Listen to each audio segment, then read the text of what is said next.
Top 9 des joueurs les plus forts de Crocos Basket Medio, on voit ça ensemble dans cette vidéo. Et je précise qu'il y avait écrit que c'était tous à leur prime. Et clairement, il y a trop de dingueries. Alors bon, déjà, faut savoir on juge sur quoi? On juge sur l'instant T, seulement le niveau qu'on peut avoir sur un instant précis, ou le niveau sur tout un match. Parce que si on prend déjà le niveau sur tout un match, qui sait n'est jamais premier, voilà, faut être honnête. C'est vrai que sur une courte période, qui sait que le joueur le plus fort, ça a été dit, confirmé, lorsqu'il prend la zone et la copie parfaite, il est injouable, c'est une réalité. Maintenant, ça dure que quelques secondes.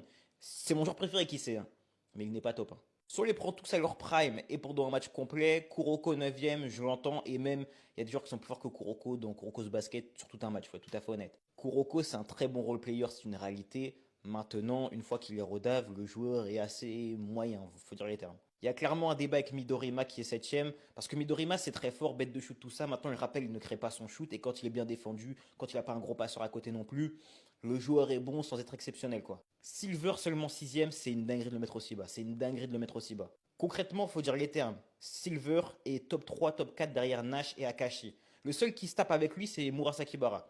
Sinon, personne n'est devant Silver. Genre vraiment personne. Murasaki Bara 5ème, en soi, c'est une bonne place, même si pour moi, il est 4ème, 5ème, débattable avec Aomine, mais sinon, clairement, Murasaki Bara bien placé. Akashi 4ème, et puis quoi encore? Il est top 1 ou top 2 en concurrence avec Nash, ça dépend, ça c'est compliqué à juger. Top 3 Aomine devant Akashi, jamais de la vie. Clairement, Aomine c'est derrière Silver, Aomine c'est derrière Murasaki Baro, du moins ça se tape avec lui. Mais il n'est jamais, jamais, jamais, jamais, jamais devant Akashi, et même top 3, jamais de la vie. Même si je l'aime beaucoup, c'est mon deuxième personnage préféré.